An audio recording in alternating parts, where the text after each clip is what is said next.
हाँ जी, हाँ जी बेटा, सबसे पहला जो हमारा सेक्शन है, section 194B, winning from lottery और क्रॉसवर्ड पजल्स। इस सेक्शन में बेटा क्या क्या चीजें कवर होती हैं? सबसे पहली बात, विनिंग फ्रॉम लॉटरी की इनकम बेटा कवर होगी, क्रॉसवर्ड पजल्स, कार्ड गेम्स और बेटा टीवी गेम शोज, ये बेटा इस सेक्शन में कवर होगा। इस सेक्शन में क्या क्या कवर नहीं होगा वो भी सुन लो बेटा। बैटिंग की इनकम, बेट लगाना, गैम्बलिंग की इनकम भी बेटा इसमें कवर नहीं होगी। बैटिंग, गैम्बलिंग और हॉर्स रेस। हाँ जी बेटा, ध्यान से सुनो। सेक्शन 194B के अंदर क्या क्या कवर होता है? लॉटरी की income, crossword puzzles, card games और बेटा TV game shows. Horse race की इनकम बेटा इसमें कवर नहीं होगी, ध्यान रखना। बैटिंग की इनकम भी इसमें कवर नहीं होगी। गैम्बलिंग की इनकम भी बेटा इसमें कवर नहीं होगी। ठीक है, पहली बात। हाँ जी बेटा, दूसरी बात, इसमें डिडक्टर कौन होगा? Who is the deductor? Deductor कह लो या पेयर। हाँ जी बेटा, टीडीएस किसे काटने का राइट है? टीडीएस काटने का बेटा राइट उसको है जो इनकम पे करेगा, इनकम पेयर। जैसे आप केबीसी में गए तो इनकम पेयर कौन है? केबीसी, तो केबीसी वाला टीडीएस काटेगा। अगर आपने बेटा किसी कहीं से लॉटरी खरीदी है और उस लॉटरी में बेटा आपका इनाम निकल आता है, हाँ जी बेटा, आपने कोई लॉटरी परचेज की है और लॉटरी परचेज करने में बेटा आपका इनाम निकल आता है, तो उस केस में डिडक्टर कौन होगा? डिडक्टर बेटा वो होगा जो आपको लॉटरी की इनकम पे करेगा। ठीक है, हाँ जी बेटा, डिडक्टर बेटा हमेशा कौन होता है? पेयर। दूसरी बात, who is the receiver? Receiver बेटा कौन है? रिसीवर बेटा लॉटरी की इनकम प्राप्त करने वाला व्यक्ति बेटा कोई भी हो सकता है, एनी पर्सन। हाँ जी बेटा, एनी पर्सन का मतलब बेटा लॉटरी की इनकम प्राप्त करने वाला कोई भी व्यक्ति हो सकता है, any person, whether is individual और फर्म, कंपनी, बेटा कोई भी हो सकता है। ठीक है, इसमें मैंने ब्रैकेट में एक चीज और लिखवाई थी। हाँ जी बेटा, साथ में बेटा एक चीज और लिखवाई थी, रेजिडेंट और नॉन रेजिडेंट। हाँ जी बेटा, वो रेजिडेंट और नॉन रेजिडेंट भी हो सकता है, बट नॉन रेजिडेंट के केस में बेटा टीडीएस का रेट अलग होगा, वो मैंने बताए थे आपको। रेजिडेंट के केस में तो बेटा टीडीएस का रेट कितना बताया था? हाँ जी बेटा, रेजिडेंट के केस में विनिंग फ्रॉम लॉटरी या क्रॉसवर्ड पजल में बेटा टीडीएस का रेट कितना बताया था? Chat box. हाँ जी बेटा, कितना था? 30%। हाँ, वेरी गुड, 30%। 30% सर। हाँ जी बिल्कुल।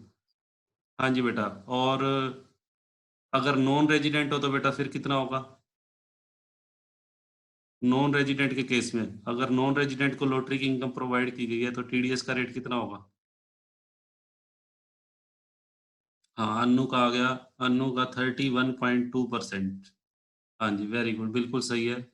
उस केस में बेटा 30% में क्या ऐड हो जाएगा? 31.2%। हाँ, 30% में बेटा 4% और ऐड हो जाएगा। 4% किस चीज के ऐड हो जाएंगे? सेस के बेटा। ठीक है, अच्छा एक चीज और ध्यान रखनी है। हाँ जी बेटा, अगर लॉटरी की इनकम बेटा 1 करोड़ से ऊपर की है, बताओ उस केस में कितना होगा? लॉटरी की इनकम अगर 1 करोड़ से ज्यादा की हो तो उस केस में जो, और नॉन रेजिडेंट है, और नॉन रेजिडेंट और 1 करोड़ से ज्यादा हो तो उस केस में बेटा कितना टीडीएस कटेगा? उसका रेट मैंने कैलकुलेट करके आपको बताया था। उसमें बेटा दो चीजें ऐड हो जाएंगी, जो हमारा बेसिक रेट है, हाँ 35.88। हाँ जी बेटा, उस केस में क्या होगा? जो बेटा आपका बेसिक रेट है, बेसिक रेट कितना है? 30%। बेसिक रेट में बेटा दो चीजें ऐड हो जाएंगी। 30% में बेटा एक तो सरचार्ज ऐड हो जाएगा, 15% तो सरचार्ज बताया था आपको। 1 करोड़ से बेटा ज्यादा की इनकम हो तो 15% तो सरचार्ज ऐड होगा, और सरचार्ज ऐड करने के बाद जो परसेंटेज आएगी उसके अंदर बेटा 4% education and health cess add हो जाएगा, तो वो आपका टीडीएस का रेट आ जाएगा। हाँ, पूजा ने लिख के बताया 30 + 15 + 4, वेरी गुड। 30 + 15 + 4, ये सारी कैलकुलेशन करके बेटा 35.88% आएगा। ठीक है, वैसे एग्जाम के अंदर आप इसको ऐसे मेंशन करोगे, the rate of TDS if the receiver is resident then 30%, if the receiver is non resident then, अगर नॉन रेजिडेंट है तो बेटा उस केस में आप लिखोगे 30% और साथ में लिख देना प्लस सरचार्ज प्लस सेस। ठीक है, उसके एग्जाम्पल लेके दिखा देना पेपर में। हाँ जी बेटा। अब देखो इसमें और बातें बेटा मैं बताऊंगा आज। हाँ जी बेटा। हाँ भव्य का भी सही है। हाँ जी बेटा देखो कैसे करेंगे।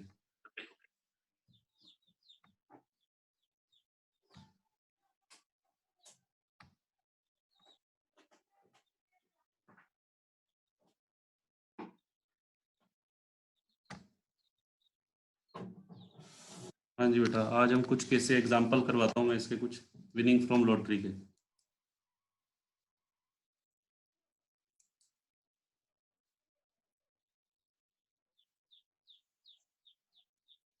हाँ जी बेटा देखो केस फर्स्ट। हाँ जी बेटा केस फर्स्ट बेटा मैं ले रहा हूँ।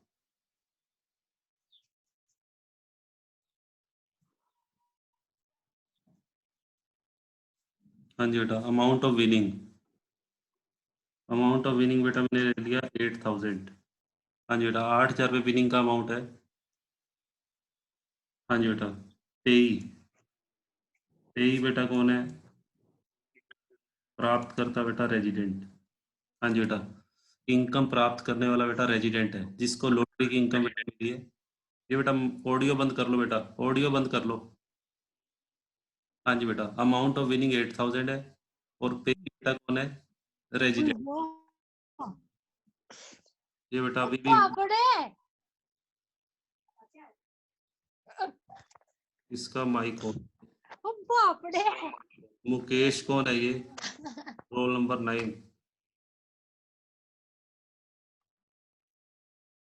हाँ जी बेटा देखो कैसे करेंगे। हाँ जी बेटा अमाउंट ऑफ विनिंग 8,000 और पे ही बेटा रेजिडेंट है। Amount of winning of lottery हम लिख लेते हैं यहाँ पे। हाँ जी बेटा किस चीज़ का अमाउंट है ये? लॉटरी का अमाउंट है बेटा। लॉटरी कह लो, क्रॉसवर्ड पजल कह लो, टीवी गेम शो कह लो बेटा, कुछ भी कह लो एक ही बात है। ठीक है। तो अमाउंट ऑफ विनिंग है ₹8,000 और पेई बेटा कौन है? प्राप्त करता रेजिडेंट। तो इस केस में जरा मुझे बताओ, चैट बॉक्स में लिख के बताओ टीडीएस का अमाउंट कितना कटेगा। हाँ जी बेटा अमाउंट ऑफ टीडीएस बताओ कितना कटेगा। भव्य ने लिखा 2,400 बेटा गलत है।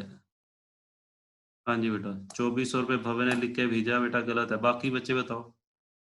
मंजू कह रही है no TDS, very good. Manju ने कहा, अदिति ने भी कहा नो टीडीएस, अमित ने भी कहा सर नहीं कटेगा क्योंकि इनकम 10,000 से बेटा कम है। मैंने आपको बताया था 10,000 पे पूरे 10,000 हो या 10,000 से बेटा कम हो तो कोई टीडीएस नहीं। कोई बात नहीं, भव्य कह रहा है सॉरी, कोई बात नहीं, गलतियां होती रहती हैं। हाँ जी बेटा देखो तो यहाँ पे बेटा सुनो क्या क्या पूछ सकता है आपसे। Amount of TDS, amount of TDS बेटा आएगा nil, because the amount of winning is less than 10,000। हाँ जी बेटा। अच्छा यहाँ पे बेटा ग्रोस अमाउंट, अगर मान लो मैं कहूँ ग्रोस अमाउंट कितना है, विनिंग का ग्रोस अमाउंट बेटा कितना बनेगा? 8,000 लेस टीडीएस। टीडीएस बेटा कितना कटा? नील। और 8,000 बेटा ये है नेट अमाउंट जो पेई को मिलेगा बेटा। पेई को कितना अमाउंट रिसीव होगा? 8,000। ठीक है। ग्रोस अमाउंट 8,000, टीडीएस बेटा नील और नेट अमाउंट 8,000। यानी कि इस क्वेश्चन में ग्रोस अमाउंट में और नेट अमाउंट में कोई डिफरेंस नहीं है क्योंकि टीडीएस बेटा कटा ही नहीं है। जब टीडीएस कटा ही नहीं तो gross amount is equal to net amount. अच्छा मुझे एक बात बताओ, जब रिसीवर का जिसने जो विनर है, जो बेटा विनर है, विनर के ये जो लॉटरी की इनकम है ये कौन से हेड में आती है? हाँ जी बेटा लॉटरी की इनकम बेटा कौन से हेड में आती है? अदर सोर्सेज में। अदर सोर्सेज में कौन सा अमाउंट लेते हैं बताओ मुझे। अदर सोर्सेज में जब मिस्टर एक्स, पेई का नाम बेटा मैं ले लेता हूँ, पेई का नाम है मिस्टर एक्स। मिस्टर एक्स के जब अदर सोर्सेज की इनकम निकलेगी तो उसमें कितना अमाउंट ऐड होगा? हाँ जी वेरी गुड, ग्रोस अमाउंट। तो ग्रोस अमाउंट बेटा कितना लेंगे वहां पे? 8,000। ठीक है बेटा ये हमारा बेटा फर्स्ट केस हो गया। ये बेटा हमारा फर्स्ट केस हो गया। अब आ जाओ सेकंड केस पे।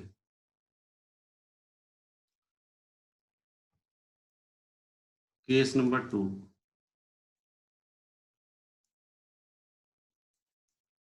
हाँ जी बेटा, केस नंबर 2 बेटा ये है अमाउंट ऑफ विनिंग। हाँ जी बेटा, amount of winning from lottery बेटा, ये मैंने ले लिया, सपोज करो 20,000। हाँ जी बेटा, और पेई, पेई बेटा कौन है? पेई मैंने ले लिया रेजिडेंट, ठीक है, उसका नाम मिस्टर एक्स। हाँ जी बेटा, अब बताओ आप चैट बॉक्स में बेटा लिख के बताओ, चैट बॉक्स में लिख के बताओ जी। हाँ जी, अमाउंट ऑफ टीडीएस बेटा लिखो। हाँ जी बेटा, टीडीएस बेटा डिडक्ट होगा या नहीं होगा, पहले तो ये बताओ। टीडीएस डिडक्ट होगा क्योंकि इनकम बेटा 10,000 से ज्यादा है। हाँ जी बेटा, तो क्या करेंगे यहाँ पे?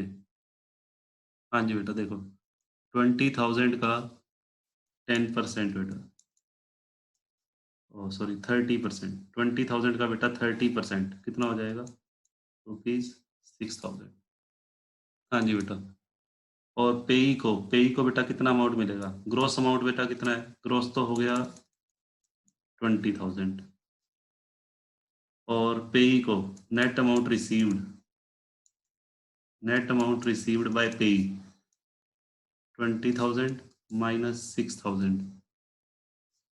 हाँ जी बेटा, 14,000 बेटा रिसीव होंगे, ठीक है, ये नेट अमाउंट। और अदर सोर्सेज हेड में जब मिस्टर एक्स का अदर सोर्सेज हेड बनेगा, अदर सोर्सेज हेड में बेटा कितना अमाउंट इंक्लूड करेंगे? अदर सोर्सेज हेड में बेटा आएगा 20,000, ये ध्यान रखो। अदर सोर्सेज हेड में हमेशा कौन सी इनकम लेते हैं? ग्रॉस इनकम, ठीक है। अच्छा मुझे एक बात बताओ, 6,000 रुपये का जो टीडीएस कटा है मिस्टर एक्स की इनकम में से, उसके लिए ऑर्गेनाइजर ऑर्गेनाइजर मिस्टर एक्स को बेटा टीडीएस सर्टिफिकेट इश्यू करेगा। डिडक्टर जो होगा वो डिडक्टी को टीडीएस सर्टिफिकेट इश्यू करेगा। बताओ कौन से फॉर्म पे इश्यू किया जाएगा? वो जो बेटा सर्टिफिकेट होगा वो कौन से फॉर्म पे इश्यू किया जाएगा? जरा चैट बॉक्स में लिख के बताओ। भव्य कह रहा है 10B गलत है। हाँ जी, अमित घर का 16A, very good. Aditi 16A, बिल्कुल सही है। मंजू ने लिखा 26 क्यों? मंजू गलत। मैंने पूछा टीडीएस का सर्टिफिकेट इश्यू, मैंने टीडीएस की रिटर्न फाइल करने का फॉर्म नहीं पूछा। अगर मैंने टीडीएस की रिटर्न फाइल करने का फॉर्म पूछा होता तो मंजू का आंसर सही है। मैंने पूछा क्या है, टीडीएस सर्टिफिकेट इश्यू करने के लिए कौन सा फॉर्म होगा, ठीक है, चलो जी। हाँ जी बेटा, चलो बिल्कुल सही है। अगर मान लो बेटा पेपर में विनिंग फ्रॉम इसी सेक्शन के ऊपर 194B पे जो हमारा सेक्शन चल रहा है, इसी के ऊपर मान लो 15 नंबर का क्वेश्चन आ जाए फुल फ्लेज, तो आप लिख सकते हो। आपके पास बहुत सारी बातें हैं लिखने के लिए। क्या क्या बातें लिखने के लिए हैं? सबसे पहले तो बेटा वही जो मैंने आपको टेबल दिखाई है, टेबल के अलावा और बहुत सारी बातें ऐड कर सकते हो। रेजिडेंट हो तो इतना लगेगा, नॉन रेजिडेंट हो तो इतना ये रेट लगेगा, इनकम 1 करोड़ से ज्यादा हो तो ये सरचार्ज भी ऐड होगा, सेस भी, वो सारी बातें बेटा आप लिख सकते हो। अच्छा, फिर उसके बाद आप और भी चीजें लिख सकते हो। और क्या लिखोगे? डिडक्टर टीडीएस रिटर्न कैसे फाइल करेगा, कौन से फॉर्म यूज करेगा, टीडीएस सर्टिफिकेट, जो पीछे मैंने आपको टीडीएस का प्रोसीजर लिखवाया था ना बेटा, जो टीडीएस का मैंने प्रोसेस लिखवाया आपको, वो आप किसी भी सेक्शन के साथ ऐड कर सकते हो। सेक्शन 194 भी जैसे लॉटरी का आ जाए, या टीडीएस ऑन सैलरी करेंगे उसके साथ भी ऐड कर सकते हो।